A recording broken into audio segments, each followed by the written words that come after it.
তুলসী গাছে জল দেবার সময় এই 3টি শব্দ উচ্চারণ করলে নাকি মানুষের ভাগ্য বদলে দেয়। এটা আমি বলছি না, কিন্তু অনেক পুরাণে লেখা আছে বা বিভিন্ন জায়গাতে লেখা আছে, সেখান থেকেই তুলে ধরছি। আপনার ঘরে কি প্রতিদিন অর্থের টান লেগেই আছে? হাজার চেষ্টা সত্ত্বেও কি সংসারে সুখ শান্তি অধরাই রয়ে গেছে? হয়তো প্রতিদিন সকালে উঠে আপনি পরম ভক্তির সাথে তুলসী গাছে জল দিচ্ছেন, তাও কেন ফিরছে না ভাগ্যের চাকা? শাস্ত্র বলছে শুধু জল ঢাললেই হয় না, তার পেছনে লুকিয়ে থাকে সঠিক বিধি এবং কিছু অলৌকিক শব্দ। আপনি কি জানেন, মাত্র 3টি গোপন শব্দ উচ্চারণের মাধ্যমেই স্বয়ং ধুন দেবী লক্ষ্মীকে আপনার ঘরে চিরকালের জন্য বেঁধে রাখা সম্ভব। মহাদেব শিব যখন দেবী পার্বতীকে সৃষ্টির এক পরম রহস্যের কথা বলেছিলেন, তখন স্বয়ং দেবাদিদেব এই মহাশক্তিশালী 3 শব্দের মহিমা প্রকাশ করেন। তিনি সেই 3 শব্দটি কি? কেনই বা তুলসী গাছে জল দেওয়ার সময় এই শব্দ উচ্চারণ করা বাধ্যতামূলক? আর কেনই বা নির্দিষ্ট কিছু দিনে তুলসী গাছে জল দিলে পুণ্য তো দূর, অস্ত উল্টে সংসারে নেমে আসে ঘোর বিপর্যয়? আসুন আজকের ভিডিওতে শিব পুরাণ ও সনাতন শাস্ত্রের পাতা উল্টে আমরা জেনে নিই সেই দিব্য কাহানির কথা এবং তুলসী পূজার নির্গুণ নিরাময় বলি। তবে তার আগে চ্যানেলে নতুন হলে চ্যানেলটিকে সাবস্ক্রাইব করে বেল আইকনটি অন করে রাখুন। একদিন কৈলাসে রমণীর শিখরে মাতা পার্বতী দেবরাজ শিবকে জিজ্ঞাসা করলেন, হে প্রভু, হে বিশ্বেশ্বর, এই মর্তলোকে মানবজাতি অত্যন্ত অল্প আয়ু। সামান্য কারণেই তারা রোগ শোক এবং চরম দারিদ্রতার সম্মুখীন হয়। এমন কোনো সহজ উপায় নেই যা পালন করলে মানুষ অনায়াসেই সমস্ত পাপ থেকে মুক্ত হয়, সুখ সমৃদ্ধি লাভ করতে পারে? সেরকম কি কোনো উপায় নেই? তখন মাতা পার্বতীর এই করুণাঘন প্রশ্ন শুনে পরমেশ্বর শিব ঈষৎ হাসলেন। তিনি বললেন, হে দেবী আদিশক্তি, মানব কল্যাণের জন্য তুমি অত্যন্ত সুন্দর প্রশ্ন করেছ। মর্তলোকে শ্রীহরি বিষ্ণুর এক পরম প্রিয় রূপ বিরাজমান, যা সমস্ত দুঃখ দরিদ্রতা নাশ করতে সক্ষম। তা হলো তুলসী। এরপর মহাদেব দেবী পার্বতীকে শোনালেন তুলসীর উৎপত্তির সেই অলৌকিক কাহিনী। পুরাকালে জলসন্ধর নামে এক অপরাজয়ের অসুর ছিলেন। তার মহাশক্তির মূল উৎস ছিল তার পরম সাধ্বী পত্নী বৃন্দার সতীত্ব ধর্ম। বৃন্দা অচলা ভক্তি এবং সতীত্বের কারণে স্বয়ং দেবতারাও জলসন্ধরকে পরাস্ত করতে পারছিল না। দেবতাদের রক্ষার্থে এবং সৃষ্টির ভারসাম্যের জন্য ভগবান বিষ্ণু জলসন্ধের রূপ ধারণ করে বৃন্দার সতীত্ব ভঙ্গ করেন। যখন বৃন্দা সত্য জানতে পারলেন, তখন তিনি শোকে এবং ক্ষোভে ফেটে পড়লেন। কিন্তু শ্রীহরির প্রতি তার ভক্তি ছিল অকৃত্রিম। ভগবান বিষ্ণু বৃন্দার ত্যাগ ও ভক্তি দেখে অত্যন্ত প্রীতি হন এবং তাকে বরদান করে বলেন, হে কল্যাণী, তোমার এই পবিত্র দেহটি পৃথিবীতে নদী ও পবিত্র উদ্ভিদ রূপে খ্যাত হবে। তুমি তুলসী নামে মর্তে পূজিত হবে এবং আমি স্বয়ং শালগ্রাম শিলারূপে সর্বদা তোমার চরণে স্থান পাব। তোমাকে ছাড়া আমার কোনো পুজোই সম্পূর্ণ হবে না। মহাদেব পার্বতীকে বললেন, হে দেবী, এই তুলসী গাছ সাধারণ কোনো উদ্ভিদ নয়, এ হলো স্বয়ং বিষ্ণুপ্রিয়া লক্ষ্মীরই এক রূপ। তাই যে ব্যক্তি শুদ্ধ মনে তুলসী দেবীর সেবা করে, তার গৃহে স্বয়ং নারায়ণ ও লক্ষ্মী আহ্বান করেন। কাহানিতে বলতে বলতে মহাদেব আচমকায় গম্ভীর হলেন। তিনি বললেন, তবে মনে রেখো পার্বতী, কলিযুগের মানুষ না জেনে অনেক ভুল করবে। শুধু পাত্র ভরে জল ঢাললেই তুলসী দেবী প্রসন্ন হন না। জল অর্পণ করার সময় একটি বিশেষ মন্ত্র এবং 3টি গুপ্ত শব্দ উচ্চারণ করতে হয়। এই শব্দ 3টি সরাসরি বৈকুণ্ঠের দ্বার উন্মুক্ত করে।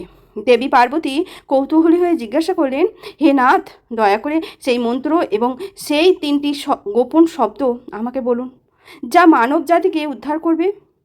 মহাদেব বললেন, তুলসী গাছে জল দেবার সময় প্রথমে এই মন্ত্রটি পাঠ করতে হয়।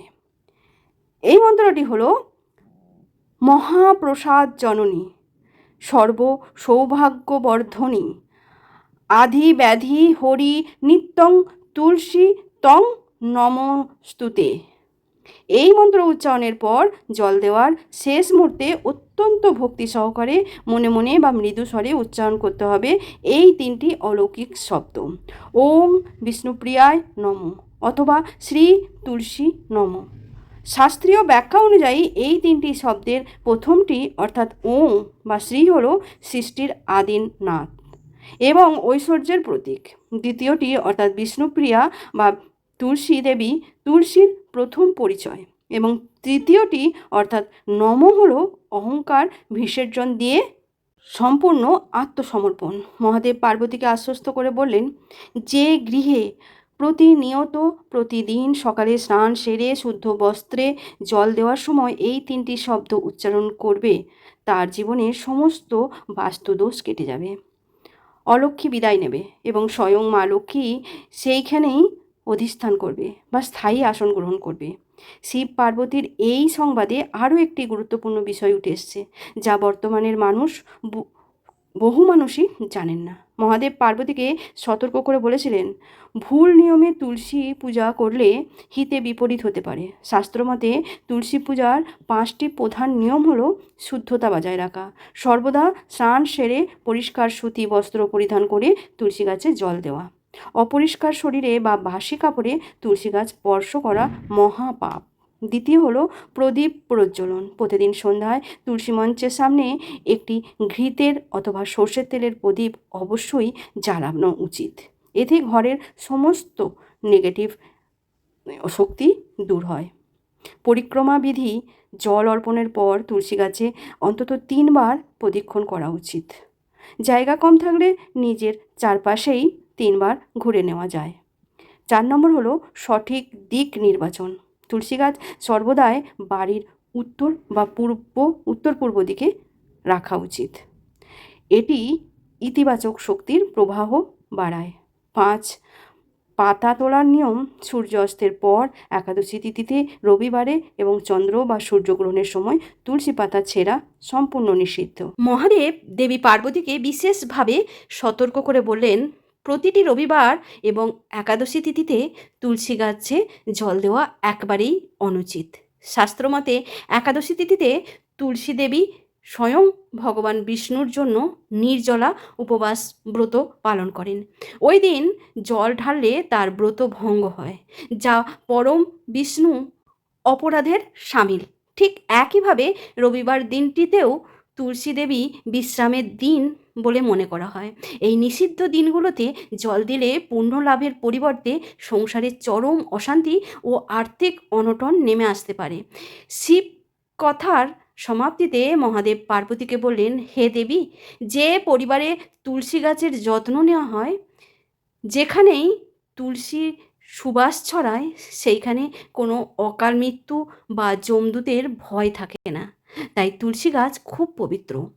আধুনিক বিজ্ঞানও প্রমাণ করেছে যে তুলসী গাছের চারপাশের বাতাস অত্যন্ত পরিশুদ্ধ এবং এটি প্রচুর পরিমাণের অক্সিজেন সরবরাহ করে। এর ঔষধির গুণ শরীরের রোগ প্রতিরোধ ক্ষমতা বাড়ায়, কিন্তু আধ্যাত্মিক দিক থেকে এর মহিমা আরও গভীর। নিয়মিত পূজার মাধ্যমে মানুষের মনের মলিনতা দূর করে, জন্ম জন্মান্তরের পাপের ক্ষয় ঘটে এবং কোষ্ঠীর গ্রহদোষ বা বিশেষ করে বুধ ও বৃহস্পতির গ্রহের কুপ্রভাব কেটে যায়। তাই আজ থেকেই আপনারা প্রতিদিন অভ্যাসে সামান্য পরিবর্তন আনুন। সকালের ব্যস্ততার মাঝেও মাত্র কয়েকটি মুহূর্ত বের করে সঠিক নিয়ম মেনে তুলসীর তরুর মূলে জল ঢালুন। আর জল দেওয়ার সেই পবিত্র ক্ষণকে মহাদেবের বলা সেই 3টি শব্দ ওম বিষ্ণুপ্রিয়ায় নমঃ বলতে ভুলবেন না। আপনার ভক্তি ও এই শাস্ত্রীয় বিধির মেলবন্ধনে আপনার ঘর হয়ে উঠুক সুখ, সমৃদ্ধ ও শান্তিতে পরিপূর্ণ। রাধে রাধে। হরে কৃষ্ণ। ওম বিষ্ণুপ্রিয়ায় নমঃ।